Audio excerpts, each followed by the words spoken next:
Boa tarde a todos. É mais uma tarde, inclusive, com muitas notícias do Vasco, então já fica aqui para ver até o final tudo que a gente tem para dizer hoje. E, assim, são notícias que de fato são no mercado de transferências, principalmente, são informações que a gente tem sobre De Ossa, sobre uma possível grande contratação do futebol sul-americano, também uma crítica e uma oportunidade de mercado que é uma visão que eu vejo do Vasco e o futebol brasileiro não tem. E críticas de fato porque passaram muito tempo já passou muito tempo. O Vasco hoje luta muito contra o tempo agora, precisa urgentemente de novas contratações e não estão chegando. As notícias continuam vindo, as notícias continuam aquecendo, mas enfim, fique até o final do vídeo para ter conhecimento sobre tudo e para a gente debater também sobre o que está acontecendo com o Vasco nesse momento.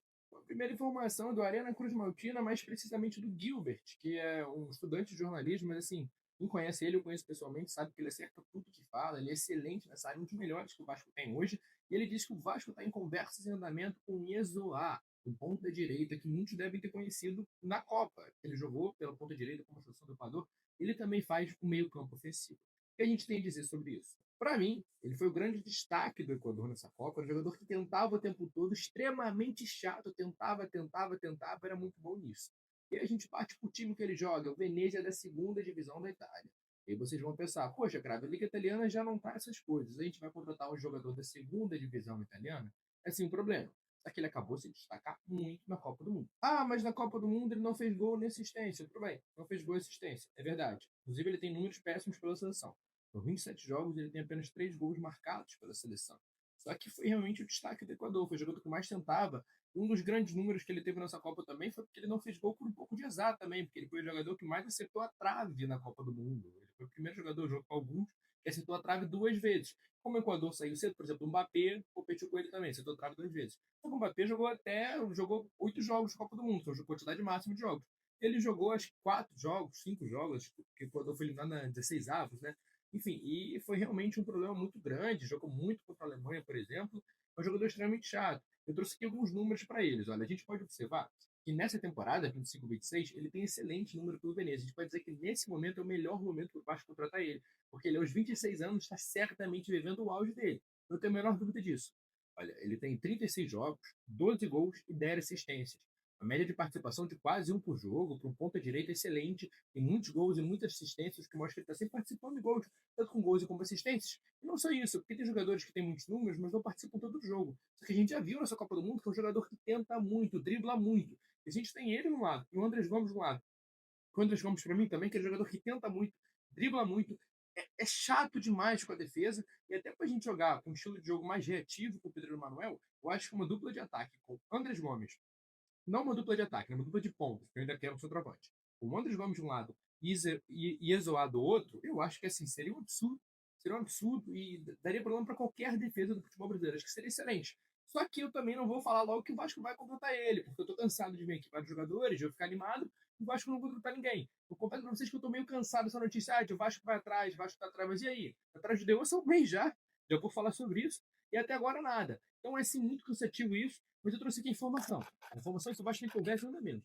Tem alguns outros números dele. Olha, a gente pode ver que no campeonato da 24 e 25 que está vendo Venezia, os números dele foram terríveis. Foram 33 jogos, um gol e uma assistência. Números terríveis. A gente pode ver que ele realmente está no auge da carreira dele, quer aproveitar isso. 26 anos normalmente é, inclusive, a idade auge dos jogadores de futebol. E ele tem que aproveitar isso, né? Porque pode ser a última chance dele na carreira.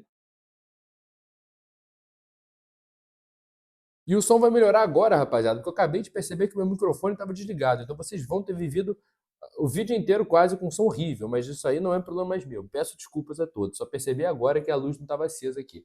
E eu trouxe aqui alguns números para eles. Ele é o primeiro em dribles conseguidos por jogo na Série B italiana. Ele tem 2,5 dribles conseguidos por jogo. Ele é o primeiro em chutes por jogo na Série B italiana. Ele tem 3,09 chutes por jogo. Ele é o primeiro a chutes a gol por jogo também da Liga Italiana. Ele tem 1,24 por jogo na Série B italiana. Ele é o primeiro em chutes bloqueados por jogo. Ou seja, ele tem 37 chutes bloqueados. Por jogo, não. Da Liga Italiana. Ele é o primeiro em chute na trave na Copa do Mundo. Acertou 2 vezes a trave na Copa do Mundo. Não fez gol por azar. Ele é o primeiro em dribles tentados também. 139 da Liga Italiana. Ou seja, primeiro dribles conseguidos por jogo e primeiro dribles tentados.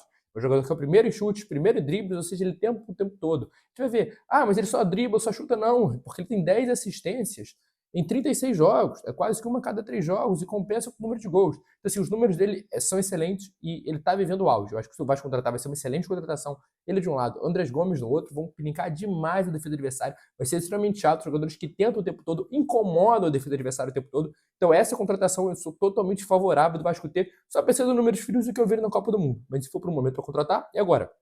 Sou totalmente desfavorável àquele pensamento de tem que esperar o cara vir para contratar. Tem. Quando a gente torce para o Rio Branco do Espírito Santo. No Vasco, a gente, obviamente, tem que contratar jogadores que demonstraram alguma coisa. Não dá para a gente contratar um jogador da Série B e tem que esperar jogar. Não, tem que contratar jogadores bons. Óbvio que tem que contratar jogadores bons. Se mostrar em algum lugar, mais provável de mostrar aqui do que contratar um jogador do zero. Eu posso ver aqui também que no camisa 10 do Venezia, não acho que a contratação vai ser fácil, mas é o time da Série B. O Vasco consegue sim pagar um valor baixo por ele, 26 anos. Não tem aqui na notícia falando sobre valores, né? Não tem. Mas eu acredito que o Vasco não vai ser o único atrás dele. Não é uma negociação fácil, mas eu torço muito para que a diretora consiga. E aí a gente volta naquela situação do De Ossa. Como é que tá o De Ossa? Bom, primeiramente o Joel Silva, o grande Joel Silva, um dos melhores setoristas que tem do Vasco, ele trouxe a informação de que há um entrave agora. O Real Betis e o Vasco já acertaram, o Vasco e o De Ossa já acertaram, mas tem um entrave grande que o Betis quer uma entrada agora. Eles querem cerca de 500 mil a 1 milhão de euros à vista agora, como meio que um pagamento. O Cuesta também teve um pagamento pelo empréstimo. Pô, a gente está cedendo vocês não vão pagar agora, mas paga para ele jogar para vocês. E eu, sinceramente, acho que o Betis está fazendo um ato completamente justo. A gente vai, por exemplo, contratar ele através de um empréstimo com obrigação de compra, vamos supor. E a gente vai pagar em algum momento. Mas eles querem, a gente está emprestando nosso jogador, um jogador bom para vocês, pelo menos paguem por isso. E não é um valor muito alto. Essa foi a informação do Joel. Só que aí o Papo na Colina veio e complementou essa informação. Eles disseram que sim, eles já tinham essa informação. Peço perdão, o NTV Vascaínos, né, entrou essa informação, não foi o Papo na Colina, foi o NTV Vascaínos, que eles já passaram essa informação durante a semana. E que sim, isso ocorre. O Betis está querendo uma entrada de dinheiro agora, eu acho que eles estão corretos. E aí tem duas situações. A primeira é do empréstimo de 40 milhões, que o Vasco pode usar uma parte dessa para conseguir o dinheiro. O Bet não está pedindo muito dinheiro agora, as garantias bancárias são para depois, com a máquina pagando, agora é só pelo empréstimo. Eu acho que eles estão corretos nisso, volto a dizer, pelo menos o Vasco pagar algum valor irrisório, gente. 500 mil, 1 milhão de euros hoje não é nada. E a expectativa é que parte desses 40 milhões esteja para esse pagamento, além do fluxo de caixa seja para isso. Só que aí tem aquela outra questão que eu trouxe no vídeo de mais cedo, caso vocês não tenham visto, não tenham entendido o que aconteceu, vejam mais cedo sobre a decisão do Vasco e do juízo, que é que o Vasco precisa resolver essa questão do juízo, que o juízo pediu explicações para o Vasco de contratações acima de 5 milhões de reais. Só que o Vasco deu um erro material no juízo dizendo que era para consertar isso para 5 milhões de euros, porque esse é o valor hoje de média do futebol brasileiro de vendas. 5 milhões de reais não é nada, e o próprio juiz concordou com isso na decisão, a CBF concorda com isso, então eles querem uma reforma. Só que aí a gente vai fazer o quê? Esperar essa reforma para finalmente contratar o De Ossa, para contratar todo mundo? É muito tempo. E o Vasco vai esperar os empréstimos ainda? É muito tempo. O Vasco não pode mais perder tempo. E sinceramente, sobre o De Ossa eu já estou cansado. Quanto tempo mais o De Ossa vai ficar perto do Vasco, próximo do Vasco? Agora pelo menos inaugurou uma nova etapa. Pelo amor de Deus, alguém paga logo esses 5 milhões. Não tem um empresário rico aqui vascaíno assistindo o vídeo para doar 5 milhões, empresta, depois o Vasco paga com a máquina. Pelo amor de Deus. E mesmo assim vai ter que comunicar o juízo, né? Então, essa situação de agora é uma situação ruim. A gente tem que resolver o problema com a justiça, com a máquina e tudo. Mas eu acho, sinceramente, que é muito também falta de planejamento. O Vasco falou que depois da liminar já tá tudo certo. A liminar já ganhou muito tempo e tá demorando muito. Foi lançar os embargos agora só. Os embargos já demoraram muito, né, para serem lançados. Eles já sabiam dessa situação há muito tempo. E eu acho que o Vasco está muito atrasado na situação. Eu, sinceramente, não aguento mais o De Ossa. Só que tem um outro ponto que eu quero entrar aqui com vocês, que é justamente sobre contratações. Vamos pensar o seguinte. Eu acho sim o De Ossa um grande jogador. E eu acho sim Iezoá uma grande contratação também. Só que, cara, é impressionante o quanto o Vasco fecha os olhos pro futebol brasileiro. A gente sempre traz gringos que precisam de adaptação, que precisam de tudo e fecha completamente os olhos pro futebol brasileiro. Olha o que o André Hernan trouxe, por exemplo. Theo Roberto, garoto do Avaí, desperta interesse da Lazio da Itália. O jogador tem 11 gols e 11 assistências no momento e tem apenas 19 anos. Hoje uma negociação pode chegar a 2 milhões de euros, que é um valor completamente irrisório. O Vasco fecha completamente os olhos para quem já está estabelecido aqui no futebol brasileiro e vê os rivais, por exemplo, como o Fluminense, contratando todos os velhos que já demonstraram futebol no brasileiro e todo ano brigando por Liberta. O futebol brasileiro tem que ser mais olhado. O Vasco não olha para a Série B, não olha para o mercado nacional, as reservas de times melhores, jogadores que estão sem espaço, como pegaram agora o Hulk, por exemplo. E o Fluminense vai fazendo sempre isso, e eu sinto que o Fluminense já entendeu como funciona o futebol brasileiro, que eles não têm dinheiro para competir com o Palmeiras e Flamengo, sinceramente nunca vão ter, porque o Fluminense não tem torcida para isso. O Fluminense atingiu o limite. O Fluminense não vai ser aquele time nunca dominante do futebol brasileiro, eles não têm torcida para isso. Não tem como você fazer isso, se alguém não investir bilhões neles, não vão. Então eles perceberam que eles vão ser aquele time lá, que tá brigando sempre por Copas, alguma coisa. Se alguém der mole, eles vão lá e pegam um time que tá sempre por lá. Eles aprenderam isso como? Cara, os melhores jogadores chegam numa certa idade e a gente pega. Os jogadores estão sem espaço lá, já conhecem futebol brasileiro, a gente faz times competitivos. Tão competitivos quanto o Flamengo e o Palmeiras? Não, mas competitivos. E o Vasco não consegue fazer isso. O Vasco fecha completamente os olhos para o futebol brasileiro. E o futebol brasileiro não fecha os olhos para o Vasco. Sempre quando o Vasco tem jogadores bons, o futebol brasileiro também fica de olho para buscar. O próprio Fluminense fez isso buscando o Cano, a gente viu o que aconteceu. O Vasco fecha completamente os olhos, cara. O Coutinho só não foi para outro time porque ele ama o Vasco, porque em geral queria ele quando ele saiu do Vasco. O Vasco fecha muito os olhos para a janela nacional, isso eu acho um problema muito grande. Olha esse garoto da Bahia agora. 2 milhões de euros. Aí depois você for 2 milhões de euros com uma promessa colombiana que fez 2 gols e 20 jogos da Colômbia, o Vasco vai querer trazer. Sendo que aqui no futebol brasileiro não olha. A gente precisa também de jogadores que estão adaptados aqui, porque a gente não tem tempo. É muito bom a gente contratar jogadores sul-americanos, mas quando a gente tem uma base já feita. Para não vir de jogadores como Orelhano, etc., a gente não pode dar todo o peso de jogadores como Nestrosa, porque eles nunca jogaram no futebol brasileiro, porque eles não estão adaptados ao futebol brasileiro. A gente coloca um peso muito grande neles, sendo que os jogadores que já estão acostumados a jogar aqui é muito melhor. Às vezes eles não atingem, sei lá, o ápice de um futebol, mas eles estão acostumados a jogar aqui, eles pontuam, eles jogam de forma mais competitiva, eles sabem como é que funciona. E saber como é que funciona o nosso futebol é extremamente importante, eu sinto que o Vasco demorou muito para entender isso. O Vasco simplesmente não entende isso. Isso eu acho um problema muito grande. Mas enfim, essas são as notícias do dia. Estou cansado, sinceramente, o Vasco não contrata ninguém, estou extremamente preocupado com essa janela. Acho que a diretoria está falhando muito e falhou esses 3 anos em termos de contratação. Futebolisticamente, eles foram muito mal. Espero que o Lamarca venha e resolva isso com um diretor novo, com uma área completamente nova para a gestão do futebol. Está realmente muito fraca. E eu torço muito para que a gente consiga essa vitória quinta-feira, porque é extremamente importante, pelo menos um empate. Não quero ser eliminado.